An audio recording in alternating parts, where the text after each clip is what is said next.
Shalom Aleichem. Shalom Aleichem. Shalom Aleichem. Topic for today is choosing between God and the world. Choosing between God and the world. The text is from the Gospel according to St. Matthew chapter 6 verse 24. పరిశుద్ధ మత్తయి రాసిన సువార్త 6వ అధ్యాయము 24వ వచనం. ఎవడను ఇద్దరు యజమానులకు దాసుగా ఉండనేరడు. అతడు ఒకరిని ద్వేషించి ఒకరిని ప్రేమించును, లేదా ఒకరి పక్షముగా నుండి ఒకరిని తృణీకరించును. మీరు దేవునికిని సిరికిని దాసులుగా ఉండనేరడు. Choose between God and the world. దేవునికి సిరికిని మీరు దాసులుగా ఉండనేరరు. Undivided loyalty to God is required, making it impossible to simultaneously prioritize Him and material wealth. దేని ప్రాధాన్యత ఇవ్వాల్సి ఉన్నది? దేవునికా లేదా ప్రాపంచికమైన విషయాలక? సిరి, మ్యామన్, ధనము, వరల్డ్ థింగ్స్, దానికి మనం ప్రాధాన్యత ఇస్తున్నామా?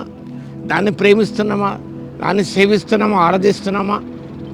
లేదా దేవుని ప్రేమించి హత్తుకొని జీవిస్తున్నామా? God is requiring from us the undivided loyalty. ఏమాత్రము కూడా మనం ఇటు ఊగిసలాడకుండా కంప్లీట్గా దేవునికి మన యొక్క నమ్మకత్వాన్ని చాటించవలసిన వారేమంటున్నాము.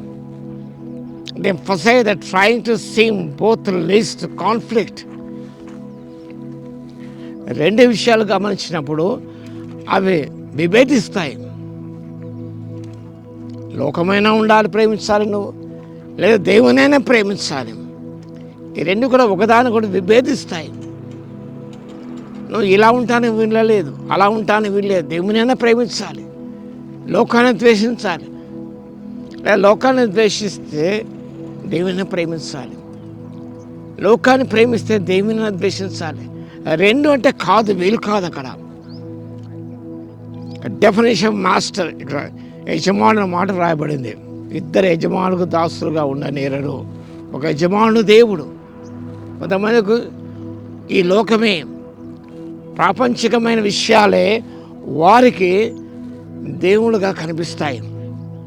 A master is anything that enslaves, such as money, greed or worldly power.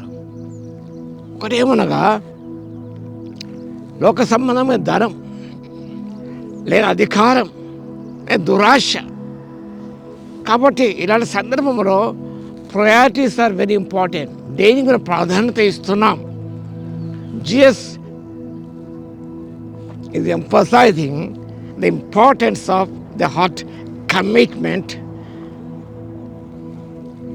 మన హృదయం యొక్క కమిట్మెంట్ దేవుడు కోరుతున్నాడు. ఈనాడు గమనించినప్పుడు, ఆనాడు ఏలే ప్రవక్త కాలంలో ప్రజలు రెండు తలంపుల మధ్య తడబడుతున్నారు.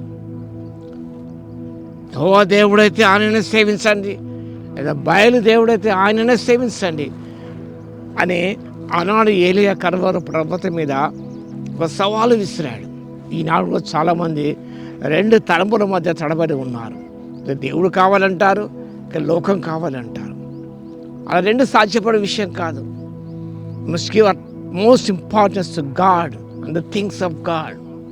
ఎందుకంటే ఆయన రాజ్యము నీతిని మొదటి వేదకుడని. The first place, first importance must given to God, not to the worldly things, power, greed or anything. అది దేవుడు అది ఇష్టపడడం లేదు. కాకపోతే అలా ఉండకుండా మనం దేవుని ప్రేమించి హత్తుకొని జీవించి ముందుకు సాగిపోవడానికి పరిశుద్ధాత్మ దేవుడు శక్తిని దయచేయునుగాక. ఆమేన్. స్తుతికి పాత్ర మహోన్నతుల మీకు వందన స్తోత్రాలు తండ్రి. నేను దేవునికి మీకును సిరికి దాసుగా ఉండనేరు ప్రభువా. ఒకరిని ప్రేమించాలి లేదా ద్వేషించాలి. కాబట్టి ప్రభు మీకు ప్రాధాన్యత, మిమ్మల్ని ప్రేమించి మీరు సేవించి హత్తుకొని ప్రభువా మేము అనుసరించే కృపను ఇవ్వగలందుకు మీ స్తుతి స్తోత్రము చెల్లించుకుంటూ మా ప్రభును రక్షకుడైన యేసుక్రీస్తు పేరిట ప్రార్థించి వేడుకొస్తున్నాము తండ్రి. ఆమేన్. మన తండ్రి అయిన దేవుని యొక్క ప్రేమయు, మన ప్రభువును రక్షకుడైన యేసుక్రీస్తు యొక్క కృపయు, పరిశుద్ధాత్మని యొక్క అన్యోన్య సహవాసము మనందరికి సదాకాలము తోడై ఉండునుగాక. ఆమేన్.